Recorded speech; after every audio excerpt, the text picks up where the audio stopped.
A veces la vida se va a la mierda un jueves cualquiera. En mi caso, fue el día de mi cumpleaños. 38 años, lo celebramos en casa con unos amigos, unas cervezas, y una tarta de estas de supermercado que trae la nata ya triste desde el envase. Todo muy de andar por casa, pero lo pasamos bien. Bueno, yo creía que lo pasamos bien. Al acabar la noche, cuando todos se habían ido y estaba recogiendo los vasos, me di cuenta de algo raro.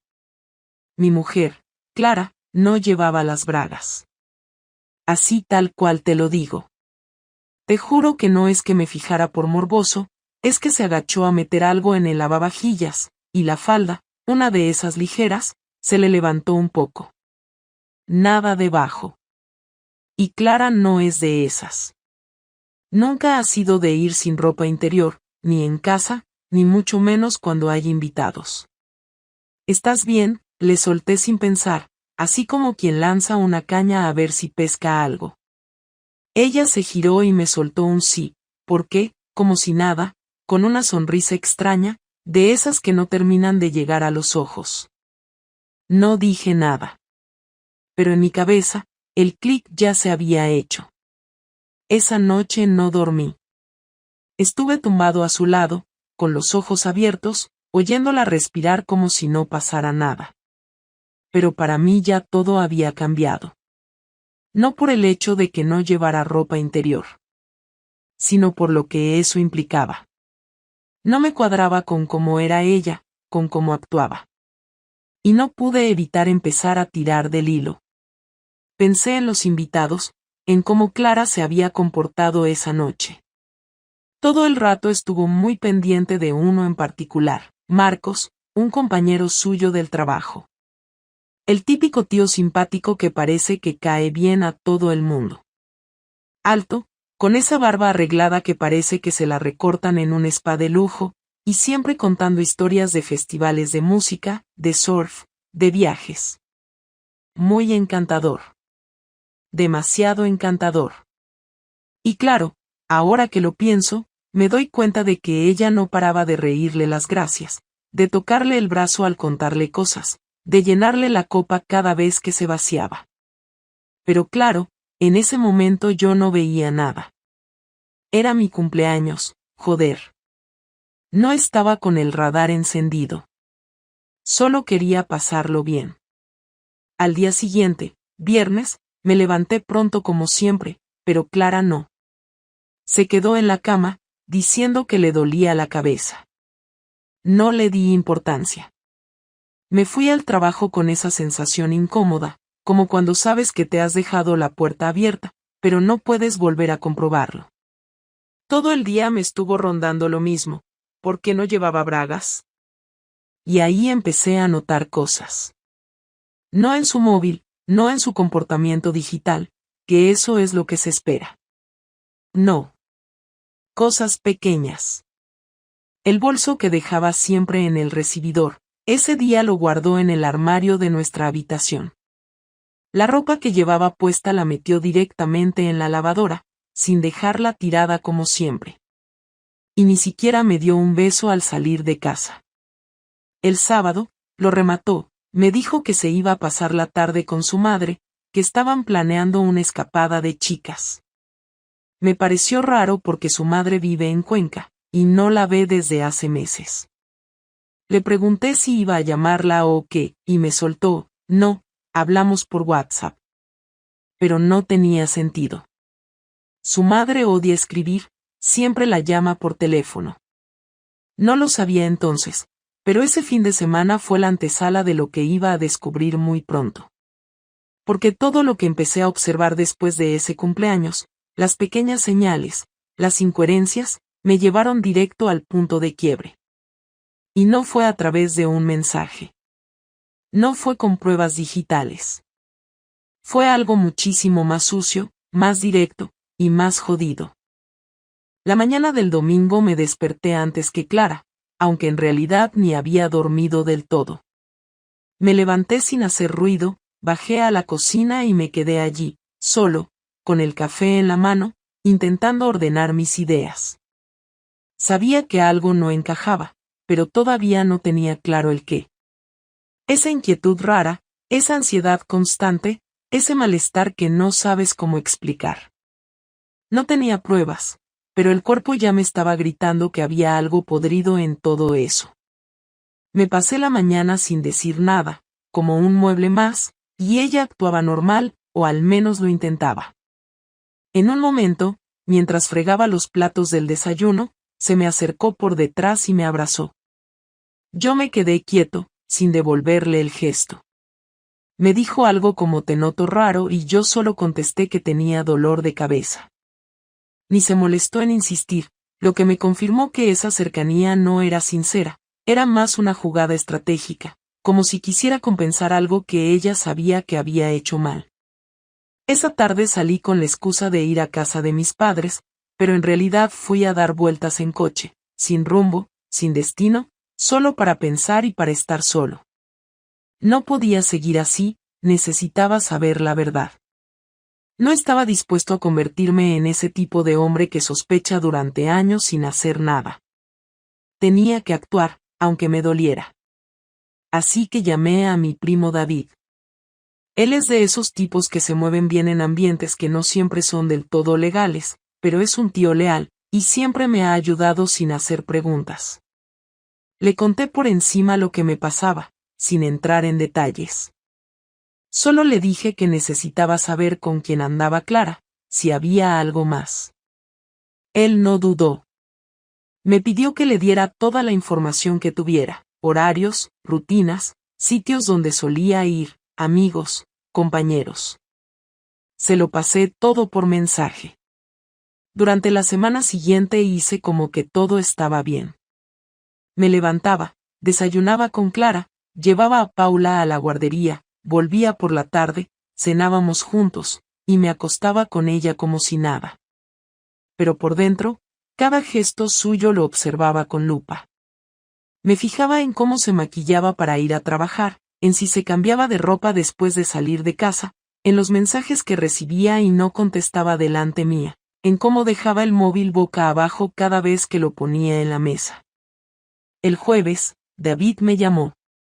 Me citó en un bar cerca del puerto, uno de esos que están medio vacíos por la tarde, donde no hay curiosos ni gente que se meta donde no debe. Llegué puntual.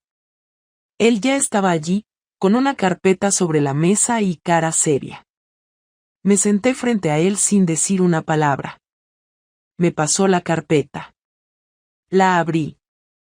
Lo primero que vi fue una foto de Clara saliendo del instituto donde trabaja, pero no sola.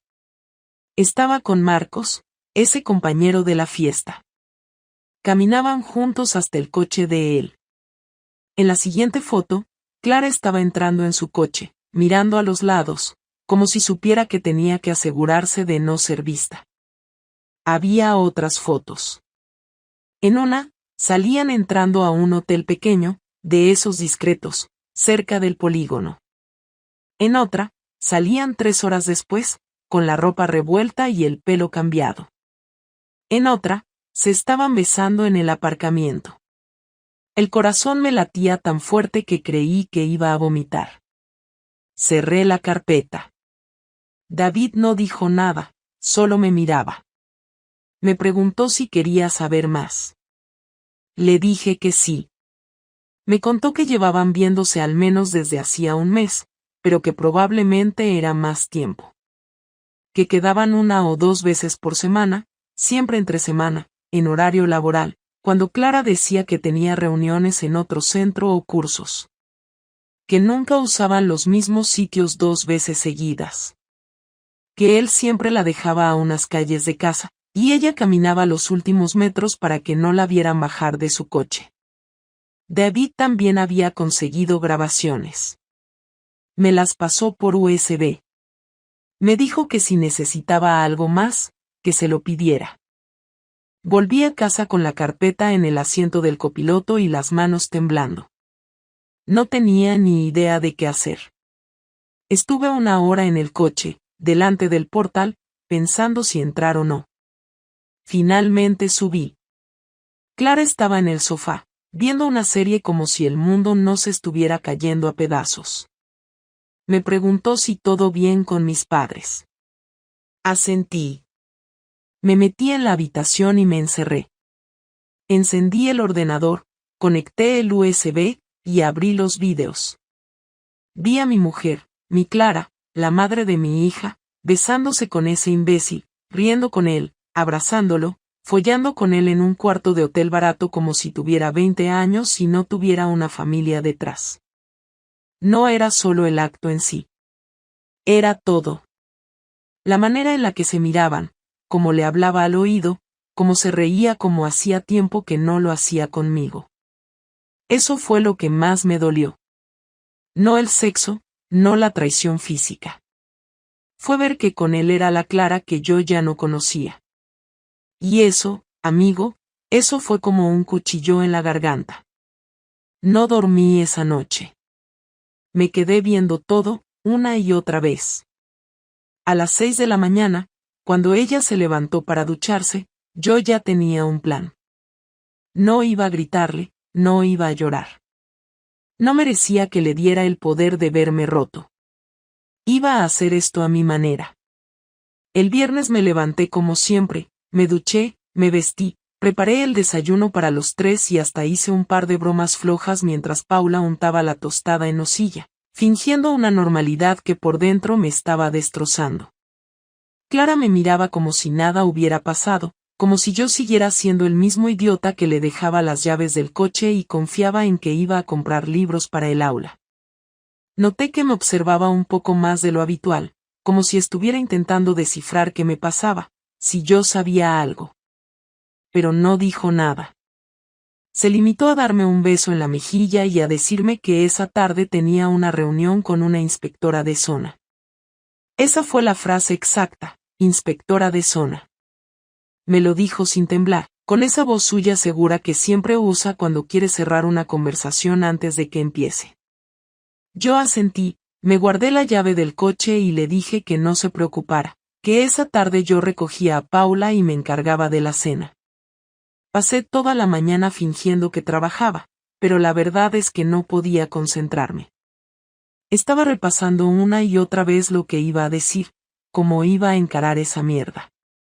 Había pensado en hacerlo con gritos, incluso en tirar cosas, en romper algo delante de ella solo para que supiera lo que se siente cuando alguien te revienta la vida sin previo aviso. Pero al final decidí que lo iba a hacer a mi manera, sin escenas, sin insultos, sin escándalos delante de la niña. Solo quería que se sintiera acorralada, que no tuviera por dónde escapar, que no pudiera escudarse en ninguna excusa barata. A las 4 recogí a Paula, la llevé a casa de su abuela y le dije que esa noche Clara y yo íbamos a salir solos, que se quedara a dormir allí. Mi madre, sin sospechar nada, aceptó encantada. Hacía meses que no salíamos los dos sin la niña, así que para ella eso era una señal de que todo iba bien. A las 6, Clara llegó a casa. Yo la estaba esperando en el salón, sentado en el sofá, con la carpeta de David sobre la mesa. Cuando entró, dejó las llaves en el cuenco de cerámica que tenemos en la entrada, se quitó los zapatos y vino hacia mí. Me saludó con un hola amor que me revolvió el estómago. Me limité a mirarla sin decir nada. Se detuvo a medio paso, notando que algo estaba mal. Me preguntó si todo iba bien. Le señalé la carpeta con la cabeza. Se acercó con cara de no entender nada. La abrió, miró la primera foto y se quedó en silencio. Pasó la segunda, la tercera, y luego cerró la carpeta con lentitud. No levantó la vista. Respiró hondo y dijo algo que me hizo reír, no por gracioso, sino por lo patético, puedo explicarlo. No le respondí enseguida. Me quedé ahí, sentado, observándola. No lloraba, no se desmoronaba, no pedía perdón. Solo estaba allí, de pie, mirándome como si estuviera preparando un discurso. Finalmente dije, no hace falta que expliques nada. Lo he visto todo. Ella tragó saliva, se cruzó de brazos y soltó, no es lo que tú crees. Le pregunté si eso significaba que no se había acostado con él. No contestó. Entonces le pregunté si pensaba seguir viéndolo. Esta vez sí respondió. Dijo que no lo sabía, que todo era confuso, que se sentía atrapada, que llevaba tiempo sintiéndose sola y desconectada. Intentó justificar lo que hizo diciendo que necesitaba sentirse viva, que el matrimonio la había ido apagando poco a poco. Me dijo que no era por falta de amor, que me quería, que no tenía nada que ver conmigo, que solo fue algo que se salió de control. Yo no decía nada. La dejaba hablar, dejar salir esa verborrea que usan los cobardes cuando no quieren asumir lo que han hecho. Después intentó acercarse, como si todavía tuviera algún tipo de derecho a consolarme, y ahí me levanté. Le dije que no se le ocurriera tocarme. Se quedó paralizada. Me preguntó si pensaba divorciarme. Le respondí que todavía no había decidido nada, pero que a partir de ese momento, entre nosotros dos no había nada. Solo la logística necesaria para criar a nuestra hija. Que ya no la respetaba, que no confiaba en ella y que no tenía ningún interés en escuchar sus explicaciones. Ella intentó subir el tono, empezó a decir que yo también tenía parte de culpa, que me había vuelto distante, que siempre estaba cansado, que nunca hablábamos. Yo solo la escuchaba, sin responder. Porque ya me daba igual. Cuando terminó de soltar toda esa mierda, me preguntó si quería que se fuera de casa. Le dije que no, que eso lo decidiríamos después, con un abogado delante. Que no quería tomar ninguna decisión en caliente. Que ahora mismo no iba a irse a ninguna parte, pero que no intentara hacer como si todo siguiera igual. Me fui a dormir al sofá. Cerré la puerta del salón, me puse los auriculares y me quedé tumbado con los ojos abiertos hasta que amaneció. A la mañana siguiente, me levanté y encontré a Clara en la cocina, haciendo como que preparaba el desayuno. Me preguntó si quería café. Le dije que no, que me iba a correr un rato. No corro, nunca he corrido. Pero necesitaba salir de esa casa, respirar, caminar, alejarme de todo eso aunque fuera por media hora. Cuando volví, ella ya se había ido. Había dejado una nota encima de la mesa que decía: tenemos que hablar esta noche, por favor. La rompí sin leer más. Ya no tenía nada que decirle. Por la tarde, recogí a Paula, la bañé, le preparé la cena y la acosté. Clara llegó pasadas las 10. Se metió en la habitación sin saludar. Esa noche dormimos bajo el mismo techo, pero separados por kilómetros. El silencio era total. No había gritos, no había llanto. Solo una indiferencia brutal, como dos desconocidos que comparten casa por obligación. Y así quedó todo ese fin de semana. 2 adultos, una niña inocente en medio, y una bomba que había estallado sin aviso. Durante esa semana, me moví en automático. Fui a trabajar, recogí a Paula del colegio, cociné, limpié, me ocupé de todo como si nada pasara, pero por dentro estaba completamente consumido. Cada vez que veía a Clara cruzar el pasillo o escucharla hablando por teléfono desde el otro cuarto, me costaba no perder el control. No podía gritar, no podía romper nada, no podía tirarlo todo por la ventana como me pedía el cuerpo. No porque no quisiera, sino porque ya no me servía de nada.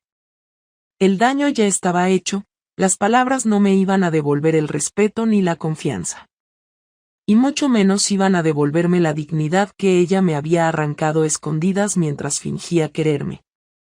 Así que decidí hacer lo único que sentía que podía devolverme algo de equilibrio: vengarme. Pero no una venganza de película ni algo impulsivo. No se trataba de hacerle daño por hacerle daño.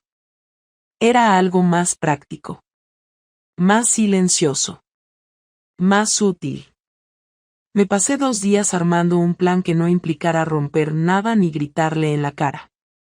Yo quería que Clara sintiera lo mismo que yo: el vacío, la humillación, la sensación de haber perdido el control sin darse cuenta. Así que empecé por lo más sencillo. Fui a ver a un abogado. Me reuní con él en secreto durante mi horario de trabajo. Le llevé toda la carpeta con las pruebas, los videos, las fotos, los horarios, los registros.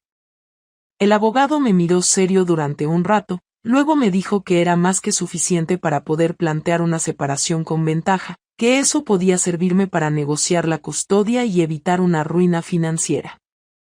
Le dije que no quería arruinarla económicamente, pero que tampoco pensaba quedarme con una mano delante y otra detrás después de haber aguantado años de esfuerzo mientras ella se dedicaba a jugar a las aventuras de oficina. Me explicó los pasos, las opciones, y me pidió que no dijera nada todavía, que era mejor preparar todo con calma y soltar el golpe cuando ya no tuviera cómo esquivarlo. Esa misma tarde abrí una cuenta bancaria nueva. Cerré todas las sesiones compartidas de nuestras plataformas de ahorro, cambié mis contraseñas, y empecé a desviar una parte de mi sueldo a esa cuenta. El abogado me había dicho que, mientras no hubiera una denuncia o un proceso legal iniciado, no estaba haciendo nada fuera de la ley. Solo estaba tomando precauciones. También fui al colegio de Paula a hablar con la tutora. Le pedí que no le dijera nada a Clara, que solo necesitaba entender mejor cómo iba Paula emocionalmente en clase. Quería saber si había notado algún cambio, si estaba nerviosa, si tenía problemas. Me dijo que no, que Paula parecía feliz y tranquila, que no había mostrado señales de estar afectada. Me tranquilizó. Lo último que quería era que esta mierda salpicara a la niña.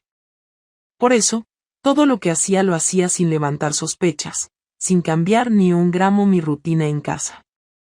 Clara seguía creyendo que estábamos en una especie de pausa, que era cuestión de tiempo que yo aceptara su versión de los hechos, que todo podría arreglarse si ella ponía algo de su parte.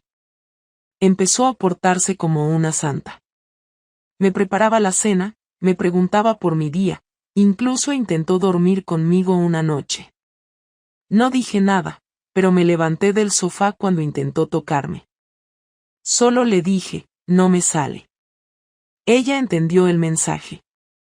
Mi siguiente paso fue contactar con una compañera suya del instituto, una que había venido a nuestra casa alguna vez.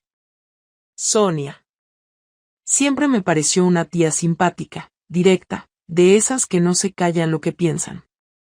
Le escribí desde una cuenta nueva de correo electrónico. No le dije quién era, solo le mandé una copia de una de las fotos de Clara y Marcos entrando al hotel. En el asunto puse, tu compañera de departamento te representa bien. No hizo falta más. 2 días después, Clara llegó a casa con cara de guerra. Me preguntó directamente si yo había mandado una foto suya al trabajo. Le respondí que no, y era verdad, no la mandé yo. La mandé como otro.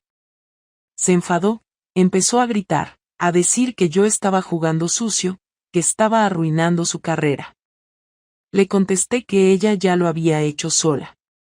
Le dije, tú te acostaste con tu compañero, en un motel, durante el horario laboral.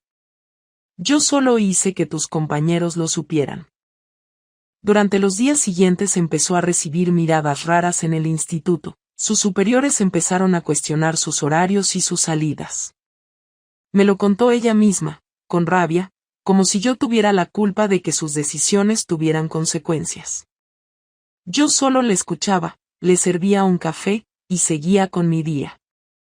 Mientras tanto, el abogado ya tenía el borrador de los papeles. El plan era esperar un par de semanas más, para que ella bajara la guardia del todo. Pero un día, cometió un error. Volvió a escribirle a Marcos.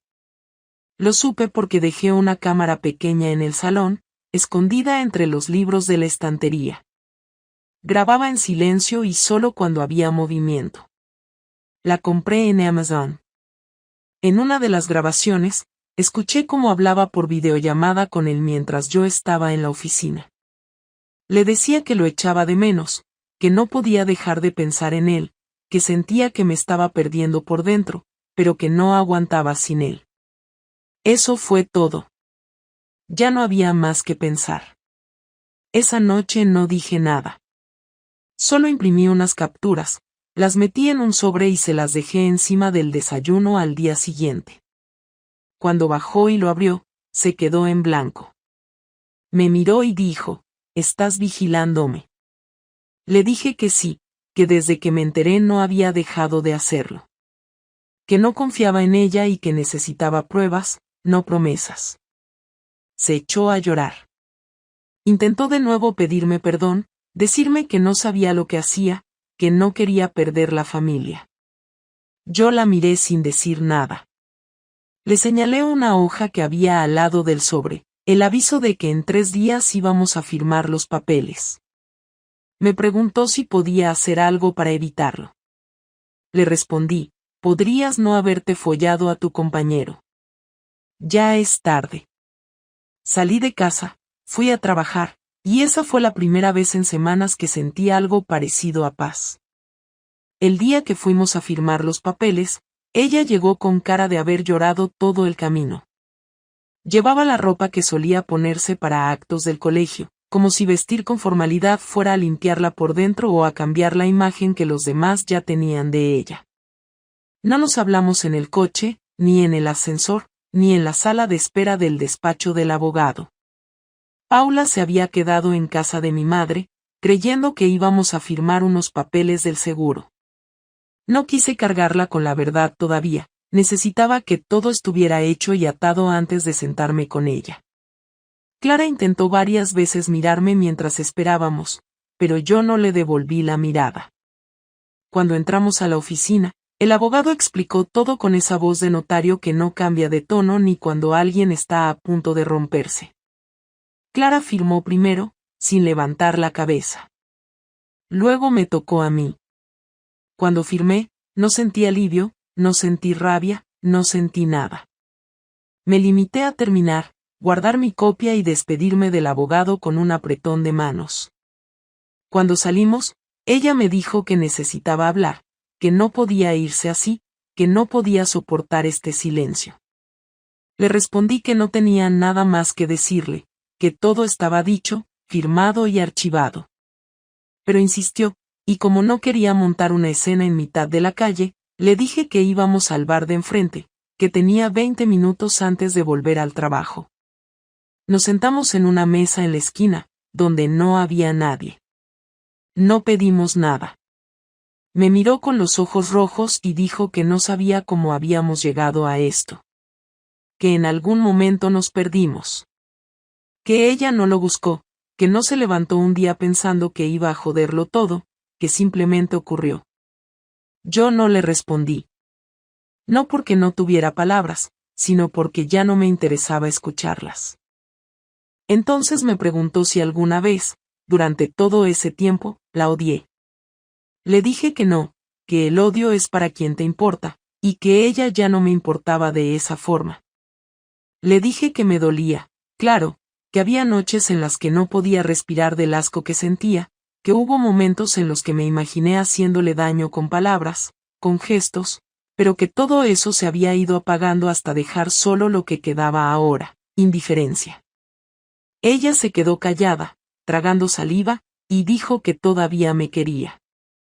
Le pregunté si eso significaba que seguiría viéndose con Marcos. Bajó la cabeza. No respondió. Me bastó eso para confirmar que ni siquiera se planteaba dejarlo. Le dije, no puedes decir que amas a alguien y seguir acostándote con otro. No funciona así. Después me preguntó si había alguien más, si yo estaba con otra persona. No sé por qué lo preguntó, si por celos, por curiosidad, o por consuelo. Le dije que no estaba con nadie y que no pensaba estar con nadie en mucho tiempo. Que lo último que quería era volver a confiar en alguien para que viniera otra persona a reventarlo todo otra vez. Entonces me soltó algo que no me esperaba, que a pesar de todo, le gustaría que lo intentáramos de nuevo algún día. Me reí. No un ataque de risa, no una carcajada, solo una risa seca, de incredulidad. Le dije que ese día no iba a llegar nunca.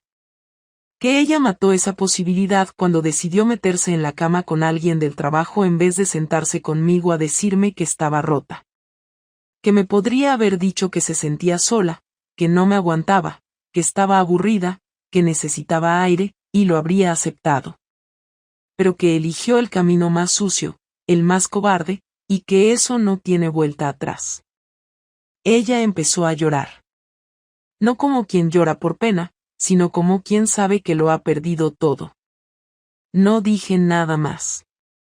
Me levanté de la mesa, le dejé un billete de 10 euros por si quería tomarse algo, y me fui caminando sin mirar atrás.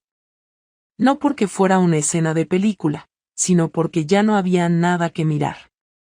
Volví al trabajo, terminé lo que tenía pendiente, recogí a Paula y la llevé al parque. Estuvimos allí un rato, ella jugando con otros niños, yo sentado en el banco intentando no pensar. Pero claro que pensaba. No en Clara, no en lo que hizo, sino en cómo le iba a contar a Paula que sus padres ya no vivían en la misma casa por culpa de algo que no podía entender. Esa noche, cuando Clara volvió al piso, le pedí que se quedara en la habitación hasta que Paula se durmiera. Luego entré yo y le dije que teníamos que hablar. Paula se sentó conmigo en el sofá. Le dije que mamá y papá iban a vivir en casas distintas, que no era culpa suya, que la queríamos igual, que íbamos a seguir viéndola cada día, que todo iba a cambiar, pero que nosotros no íbamos a dejar de ser su familia. No lloró, pero me miró con esa cara que tienen los niños cuando saben que algo se rompe, aunque no entiendan del todo qué. Me preguntó si íbamos a seguir cenando los tres juntos. Le dije que no, que algunos días estaría conmigo, otros con su madre, pero que siempre íbamos a estar cerca. No dijo nada más. Solo me abrazó. Y ese abrazo me dolió más que todo lo que Clara me había hecho. Cuando se durmió, volví al salón. Clara ya estaba con la maleta hecha. Le pregunté si tenía dónde quedarse. Me dijo que se iba a casa de una amiga. Le dije que estaba bien, pero que me avisara si necesitaba algo para Paula. Me dio las gracias. Abrió la puerta, se detuvo un segundo, como esperando que yo le dijera algo, pero no lo hice. Se fue.